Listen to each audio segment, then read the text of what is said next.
नमस्कार, सी न्यूज़ भारत में आप सभी का स्वागत है। मैं हूं आपके साथ ऋचा सिंह। वक्त हो चुका है न्यूज़ बुलेटिन का। इस बुलेटिन में बात करेंगे रतलाम की, जहां 13 किलो सोने के आभूषण सहित 2 युवक हुए गिरफ्तार। साथ ही दिखाएंगे सीतापुर की तहसील महमूदाबाद में कैसे लेखपाल अखिलेश वर्मा ने बिना नोटिस गिराई बिल्डिंग। आगे चर्चा करेंगे तरहसी की, जहां माँ बेटी ने मिलकर अपने ही पति और पिता को दिया जहर। और भी तमाम खबरों पर आइए करते हैं विस्तार से चर्चा। खबर फिरोजाबाद से है, जहां सुहाग नगर बाईपास चौराहा बाजार समिति की कमेटी गठित की गई है। फिरोजाबाद सुहाग नगर बाईपास चौराहा बाजार समिति की एक बैठक आयोजित की गई थी, जिसमें व्यापार मंडल के जिलाध्यक्ष रविंद्र लाल तिवारी के नेतृत्व में कमेटी का गठन किया गया। बैठक में सर्वसम्मति से हरेंद्र यादव को अध्यक्ष चुना गया।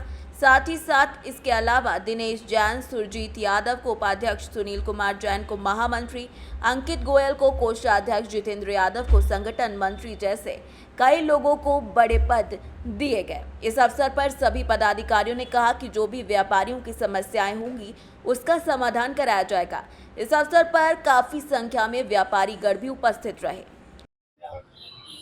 आज सुहाग नगर जो कमेटी बनाई गई है उसका मुझे अध्यक्ष चुना गया है।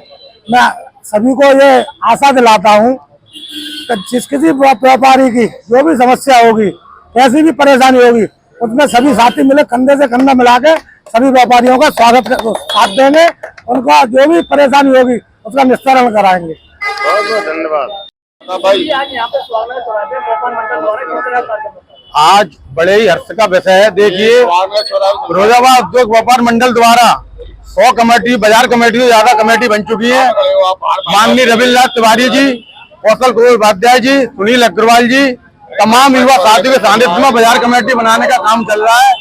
आज सुहाग नगर बाईपास चौराहा बाजार कमेटी के अध्यक्ष हमारे बड़े भाई हरेंद्र यादव जी को बनाया गया है। दिनेश जैन मामा, जिन्हों की हलवाई की दुकान है, उनको उपाध्यक्ष बनाया गया है। अंकित जैन को कोषाध्यक्ष और हमारे बड़े भाई सुनील जैन को महामंत्री बनाया गया है। मैं सभी नवनियुक्त पदाधिकारियों को बधाई देता हूं और आशा करता हूं व्यापारियों के चिंतन में हमेशा खड़े रहेंगे। जय व्यापारी, जय व्यापार मंडल।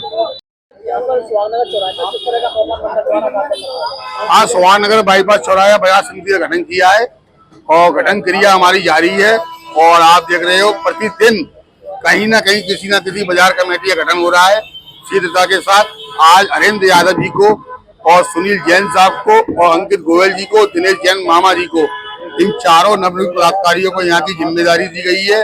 और राजन जी भी हैं, तमाम व्यापारी नेता हैं यहाँ पर, जो ये 15 और 21 लोगों की कमेटी बनाकर यहाँ के व्यापारियों को सुविधा प्रदान करेंगे। यहाँ के व्यापारियों की समस्या का इस चिंतन करते हुए आवाज को बुलंद करेंगे। आज हमने अधिकारियों को भी बुलाया था, अधिकारी यहाँ पर आ नहीं पाए। आज मंडल आयुक्त जी आई हुई है, व्यवस्था में लगे हुए हैं और हम सब बाजारों में यहाँ कमेटियां गठित हो रही हैं। वहाँ हम कैमरे भी लगवा रहे हैं। हमारे साथ में युवा के अध्यक्ष हुसैन यादव, सुमन राजपूत जी और तमाम मेरे युवा साथी साथ में हैं। सादाब जी भी हैं हमारे साथ में, हाजीपुरा से सब लोग काम कर रहे हैं। इसी के साथ अपनी बारी को विराम करता हूँ। जय हिंद। तिवारी जी, आज फिरोजाबाद के सुहाग नगर चौराहे पे व्यापार मंडल द्वारा किस तरह का कार्यक्रम होता है? फिरोजाबाद उद्योग व्यापार मंडल के अंतर्गत सुहाग नगर बाईपास चौराहा बाजार समिति का जो गठन किया गया है, ये निश्चित तौर पर भविष्य में बहुत बड़ा काम करेगी, क्योंकि ये बाजार समिति हमारे फिरोजाबाद में सबसे पहले एंट्रेंस करने वाली बाजार समिति होगी। क्योंकि यहाँ पर जनपद में कोई भी अगर वीआईपी आदमी आएगा या कहीं भी कोई भी बात होगी तो उसमें सबसे पहले सुहाग नगर बाईपास चौराहा बाजार समिति ही उसको सबसे पहले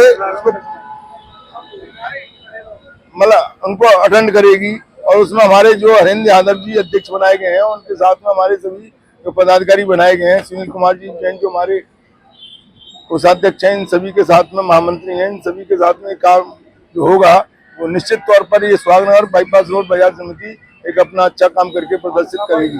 और इसमें सभी व्यापारियों को एकजुटता के साथ फिरोजाबाद उद्योग व्यापार मंडल के हाथ मजबूत करेगी। धन्यवाद। जय व्यापारी, जय व्यापार मंडल। फिरोजाबाद से सी न्यूज़ संवाददाता सन्नेश कुमार गुप्ता की रिपोर्ट।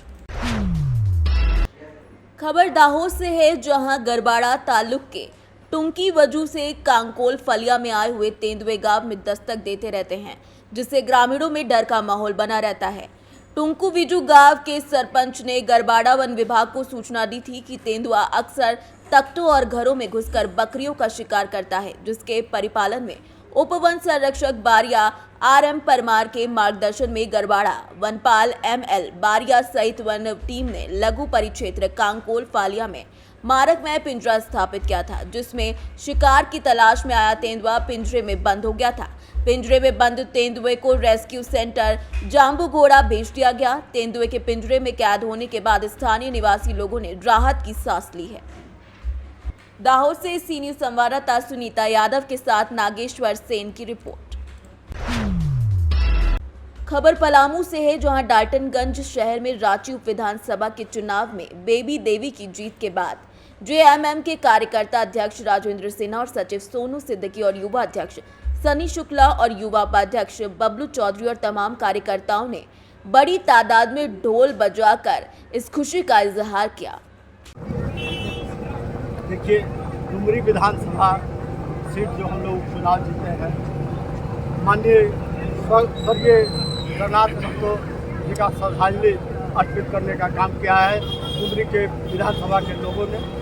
और हम लोगों ने लगातार वहाँ प्रचार प्रसार कैंपेनिंग कर रहा था। हम लोग को वहाँ देखने को मिला कि जो जगन्नाथ महतो जो विकास कार्य किया था, लगातार हम देख रहे थे कि रोड नाली मैंने जगह जगह विकास, स्कूल एक से एक स्कूल खुला था, तो उसको लेकर भी जनता वहाँ खुश थे। और जगन्नाथ महतो जी के जो कार्य हुआ था, उसके नाम पर भी माननीय बेबी देवी जी को वोट मिला है। साथ ही साथ जो आज के मुख्यमंत्री हमारे हेमंत सोरेन जी हैं, उनका लगातार जो जन कल्याणकारी योजना जो चल रही है, जो गरीबों के लिए, जो युवाओं के लिए, जो चाहे शिक्षक के मामला हो, चाहे समझिए कि वृद्धा पेंशन का मामला हो, चाहे समझिए कि लगातार जो अभी फैसला लगातार लेते जा रहे हैं, वन पेंशन जो लागू किए, जिसको लेकर जनता में एक उत्साह था। पलामू से सीनियर संवाददाता सद्दाम हुसैन की रिपोर्ट। खबर रतलाम से, जहां रतलाम में स्टेशन रोड थाना पुलिस ने बड़ी कार्रवाई करते हुए बड़ी मात्रा में सोना पकड़ा है। ये सोना लगभग 10 पैकेट में आभूषण के रूप में था। सोना लाने वाले 2 युवकों को भी पुलिस ने पकड़ लिया है। इस पूरे घटनाक्रम के बारे में मयूर खंडेलवाल प्रशिक्षु IPS रतलाम ने क्या कुछ बताया है, आइए आपको सुनाते हैं। जी, आज सुबह मैं रिंगनौद थाना में प्रातःकालीन भ्रमण पे था, जिस पर मुझे मुखबिर द्वारा सूचना मिली कि रतलाम में अपने स्टेशन रोड थाना क्षेत्र में एक व्यक्ति अवैध रूप से सोने का परिवहन कर रहा है, जिसमें बिलिंग के भी कुछ इश्यूज़ हैं। तो मैंने इस सूचना से अपने वरिष्ठ अधिकारियों को अवगत करा के मैं स्टेशन रोड की टीम को बुलाया, अपने हमराही शुभम बुंदेला को बुलाया, अपने हमराही शकील जी को बुलाया और इन टीम के साथ और इन दोनों के साथ मिलकर उस व्यक्ति को थाना क्षेत्र पे लेके आया हूँ। थाने में लाया और देखा तो पाया कि 100 से ज़्यादा लगभग पार्सल हैं अलग अलग व्यक्तियों के नाम पे और लगभग 13 किलो सोना मिला है। और इसकी सूचना GST विभाग को दे दी गई है और वो जल्दी से इसका आकलन करके आगे की कार्रवाई करी जाएगी। सर, ये कहाँ से ला रहा था? सूचना के हिसाब से तो ये था कि वो ट्रेन से बॉम्बे से ड्यूरंट एक्सप्रेस से लेके आया था, तो हमने उसको स्टेशन रोड के पास दर दबोचा। और बिल की जांच, अभी बिल हैं, कुछ बिल हैं, अधिकतर चीज़ों में बिल नहीं है और संदिग्ध लग रहे हैं बिल, तो GST की टीम इसलिए बुलाई है और आकलन कर रही है। वजह कितने लोग थे सर परिवहन करने वाले? परिवहन करने वाला जो बताया जा रहा है वो एक ही था परिवहन का, और दूसरा व्यक्ति उसको रेलवे स्टेशन से लेके आ रहा था। तो हमने जैसे ही वो अपने थाना क्षेत्र में घुसा, स्टेशन रोड थाना क्षेत्र में, हमने उसको पकड़ लिया। रतलाम से सी न्यूज संवाददाता हुसैन खान की रिपोर्ट। खबर सीतापुर से, जहां तहसील महमूदाबाद अंतर्गत ग्राम पंचायत भागीपुर में बीते दिनों लेखपाल अखिलेश वर्मा की गुंडाई का वीडियो सोशल मीडिया पर वायरल हो रहा है, जहां पर सूत्रों का दावा है कि अखिलेश वर्मा लेखपाल कानून को ताक पर रखते हुए गरीब परिवार का 20 मई को बिना नोटिस सूचना के पुत्तन पुत्र राम सरदार और अंबर पुत्र मैंकू लाल के लेंटर को बिना कोई आदेश के JCB लगाकर गिरा दिया गया। ये कहां का न्याय है, ऐसा लोग सवाल पूछ रहे हैं। क्षेत्रीय लेखपाल अखिलेश वर्मा किसके आदेश से बिल्डिंग को गिरा रहे हैं, ये भी हर कोई पूछ रहा है। अखिलेश वर्मा लेखपाल ने पीड़ित को नोटिस तक जारी नहीं किया गया था और उनके लेंटर को गिरा दिया गया। बताया जा रहा है कि अखिलेश वर्मा लेखपाल का ये कोई पहला कारनामा नहीं है, ऐसी कई बार हरकतें वो करते नजर आए हैं। एसडीएम को इस प्रकरण को तत्काल संज्ञान में लेना चाहिए ताकि दोषी लेखपाल के ऊपर कार्यवाही की जा सके। क्या नाम है आपका? भूटान। अच्छा, क्या मामला है तुम्हारे ज़मीन का? ज़मीन का मामला हमारे पुश्तैनी ज़मीन है 47 गाटा संख्या। हाँ। उस पर मैंने आवास बनाया है। हाँ। हम सब 5 लोग भाई हैं। हाँ। सब ने कब्जा किए हैं। मुझको धमका करके ज़मीन पर्ची दिखाया है और कहा है कि तुम्हारी छत गिरा देंगे, तुम्हारी स्लैब दीवार तोड़ देंगे और न्यू तोड़ देंगे। और न्यू तोड़ दी गई और छप्पर हटा देंगे। काहे से हटाए हैं, काहे से तोड़े हैं? जेसीबी से। अच्छा, जेसीबी से। कौन लेखपाल है? अखिलेश। अखिलेश। क्या आपको कोई नोटिस जारी हुई थी? कोई नोटिस हमको नहीं मिली, कोई सूचना नहीं मिली। कोई सूचना नहीं? हाँ। ऐसे आए गिरा दिए जबरदस्ती। अच्छा, कितने दिन पहले गिराए हैं? हो गए लगभग 1.5-2 महीना। अच्छा, क्या नाम है आपका? सत्य प्रकाश वर्मा। क्या मामला है आपके यहाँ का? मामला ये है कि लेखपाल अखिलेश वर्मा जेसीबी ला करके मेरा लेंटर और मेरी छत वो दीवार तोड़ दिए हैं अपने दबंगाई पर, और ना मुझे कोई नोटिस मिली है। मेरा छप्पर और मेरे घर पर जाकर औरतों को धमकाते हैं और गाली देते हैं, बोलते हैं 2 मुकदमा लिखाए हैं, एक और लिखाएंगे। अखिलेश लेखपाल। लेखपाल आप कहाँ के हैं? भागीपुर के हैं? कहाँ के हैं? लेखपाल भागीपुर बांसुरा। सीतापुर से सी न्यूज़ संवाददाता विनीश सिंह की रिपोर्ट। खबर पलामू से है, जहां तरहसी थाना क्षेत्र की ग्राम भालोगाड़ी में मां और बेटी ने मिलकर मंगलवार सुबह अपने ही पति और पिता को जहर देकर मार दिया।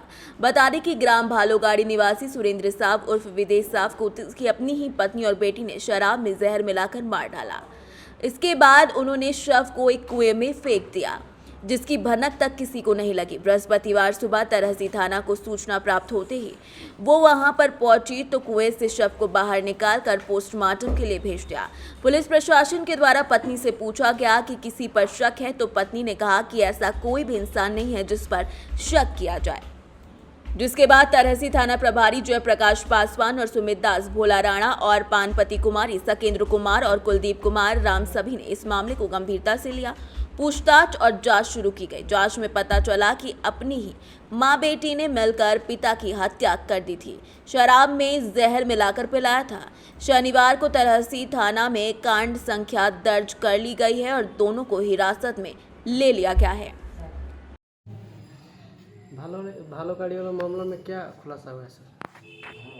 दिनांक 7/9/23 को तरहसी थाना के भालोगाड़ी गांव के कुएं से एक सुरेंद्र साव का शव बरामद किया गया था, जिसे तरहसी थाना पदाधिकारियों द्वारा त्वरित कार्रवाई करते हुए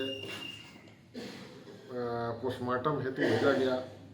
साथ ही उसमें तत्कालिक में यूडी कांड दर्ज करते हुए आगे कार्रवाई एवं जांच की गई। तो उसमें पता चला, जांच में ये बात सामने आई कि मृतक की पत्नी चिंता देवी और पुत्री पूजा कुमारी उनके के द्वारा ये तत्कालिक जांच में ये बात सामने आई कि इनके द्वारा ये मृतक को पूर्व में जहर खिलाकर और बाद में उसे कुएं में डाल दिया गया था। तो ऐसा तत्कालिक जांच से सामने आने पर वह केस मर्डर केस में कन्वर्ट करके तरहसी थाना कांड संख्या 6723 अंकित करते हुए दोनों प्राथमिकी अभियुक्तों को न्यायिक हिरासत में भेजा जा रहा है। आगे अनुसंधान जारी है। पलामू की तरहसी से सी न्यूज़ संवाददाता सत्येंद्र की रिपोर्ट। खबर आजमगढ़ से है, जहां पुलिस अधीक्षक आजमगढ़ अनुराग आर्य की अध्यक्षता में अखिलेश कुमार, पुलिस महानिरीक्षक आजमगढ़ परिक्षेत्र आजमगढ़ द्वारा थाना मुबारकपुर पुलिस कर्मियों के लिए आदर्श बैरक का उद्घाटन किया गया। बैरक में पुलिस कर्मियों के अध्ययन के लिए लाइब्रेरी की सुविधा उपलब्ध कराई गई। पुलिस महानिरीक्षक आजमगढ़, परिक्षेत्र आजमगढ़ और पुलिस अधीक्षक आजमगढ़ द्वारा वृक्षारोपण किया गया। उसके बाद नागरिकों से वार्ता कर उनकी समस्याओं को सुना गया। इस अवसर पर शैलेंद्र लाल, अपर पुलिस अधीक्षक नगर, राजेश कुमार, प्रभारी थाना मुबारकपुर उपस्थित रहे। मुबारकपुर आने के दो उद्देश्य हैं। एक तो थाना दिवस के क्रम में हमें आना था, दूसरा यहाँ के एसएसपी साहब ने एक थाने की जो बैरक है उसको कर्मचारियों की सुविधा के दृष्टिगत रूप से उसमें काफ़ी चेंज करवाया और नए तरीके से उसको रीमॉडल करवाया है। उसका आप देखेंगे तो उसमें कुछ कर्मचारी हमारे और तैयारी करते रहते हैं पढ़ने के लिए, तो उनके लिए उसी बैरक में एक आदर्श बैरक के रूप में उसको बनवाया है और एक लाइब्रेरी बनवाई है, एक मीटिंग हॉल बनवाया है। एक तरह से कर्मचारियों की सुविधा के लिए इन्होंने बहुत सारी व्यवस्थाएं करवाई हैं। आप देख रहे हैं स्नानागार को ठीक करवाया, उसी को देखने आए थे, तो ये एक काबिल तारीफ इनका प्रयास है और उम्मीद करूँगा कि ये जो जनपद के अन्य थानों पर भी इस तरह की व्यवस्था कराएं जिससे कि हमारे जो कर्मचारी कांस्टेबल जो बैरक में रहते हैं वो अच्छे से रह पाएँ और जिनको पढ़ाई लिखाई करनी है वो बिल्कुल बिना डिस्टर्ब के पढ़ सकें। आजमगढ़ से सीनियर संवाददाता सीबी भास्कर की रिपोर्ट। खबर भदोही से है, जहां पर्यावरण की सुरक्षा के लिए वृक्षों का अत्यधिक मात्रा में होना बहुत जरूरी है। इसके लिए पौधारोपण जितना जरूरी है उससे कई ज्यादा जरूरी है उसकी सुरक्षा और संरक्षण। ये बातें राष्ट्रपति पुरस्कार से पुरस्कृत शिक्षक अशोक कुमार गुप्ता के द्वारा 9 सितंबर 2023 को चकवा, घनश्याम नगर और परविलास शर्मा के साथ अनवरत वृक्षारोपण क्रम में आज 2160वें आम के वृक्ष का वृक्षारोपण करते हुए उन्होंने कहा कि मानव जीवन के लिए वृक्षों की भूमिका सर्वाधिक महत्वपूर्ण है, क्योंकि वृक्षों से ही हमें जीवनदायिनी ऑक्सीजन मिलती है। इस अवसर पर पवन शर्मा, अमन आदि लोग मौजूद रहे। भदोही से सीनियर संवाददाता प्रदीप दुबे की रिपोर्ट। खबर बहराइच से, जहां 42वीं वाहिनी सशस्त्र सीमा बल की सीमा चौकी शिवपुरा के द्वारा उप कमांडेंट अनिल कुमार यादव के निर्देशन में थाना, रूपीडिया पुलिस और सीमा चौकी शिवपुरा के कार्मिकों द्वारा संयुक्त गश्त निकाली गई। गश्त के दौरान सीमा स्तंभ के समीप 50 मीटर भारतीय क्षेत्र में कुछ दूरी पर गश्ती दल द्वारा नेपाल से भारत की तरफ 4 अनजान युवकों को साइकिल पर लदी प्लास्टिक से भरी बोरी के साथ भारत की तरफ आते हुए देखा। अचानक गश्त दल को देखते चारों संभावित अभियुक्त अपनी साइकिल पर लदी बोरी को उसी स्थान पर फेंककर नेपाल की तरफ भागने लगे। गश्ती दल के द्वारा संभावित अभियुक्तों को पकड़ने का काफी प्रयास किया गया, लेकिन तब तक वो नेपाल में दाखिल हो गए थे। मौके पर गश्ती दल के द्वारा भरी बोरी को चेक किया गया तो उसमें कुल 300 लीटर कच्ची नेपाली शराब और 4 साइकिलों को बरामद किया गया है।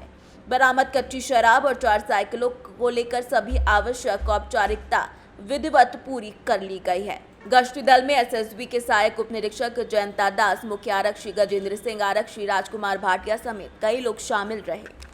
बहराइच से सीनियर संवाददाता नईम खान की रिपोर्ट।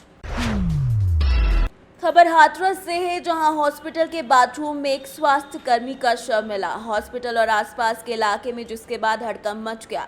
मामला सदर कोतवाली क्षेत्र के बंसल सर्जिकल हॉस्पिटल का है, जिसमें स्वास्थ्य कर्मी का सुबह बाथरूम में मृत अवस्था में शव पाया गया। स्वास्थ्य कर्मी का शव मिलने से हॉस्पिटल स्टाफ में खलबली मच गई। 1 घंटे बाद बाथरूम से शव को निकाला गया। सूचना पर पहुंची सदर कोतवाली पुलिस ने स्वास्थ्य कर्मी के शव को कब्जे में लेकर पोस्टमार्टम के लिए भिजवाया। मृतक स्वास्थ्यकर्मी के परिवार के बीच मातम का माहौल छाया हुआ है। वहीं पूरे मामले को लेकर परिजनों ने थाने में तहरीर देकर बंसल हॉस्पिटल के खिलाफ कार्यवाही की मांग की है। भैया आपका? मेरा नाम अंश कुमार है। ये जो खत्म हुआ वो कौन है आपके? जी बड़े भाई। क्या नाम है इनका? आर्यन। इनके पिताजी का नाम क्या? शेर सिंह। उम्र कितनी होगी इनकी? 25 साल होगी। और कहाँ के रहने वाले हैं? बड़ी तमन्ना। क्या मामला हुआ है? कुछ नहीं भैया, मैं तो सुबह गया था, मुझे फ़ोन किया था, मैं सोच रहा था लड़ाई फड़ाई होगी। हाँ। और मैं गया तो उसमें अंदर बेड पे लेटा हुआ मिला मुझे। कहाँ पे? बंसल हॉस्पिटल।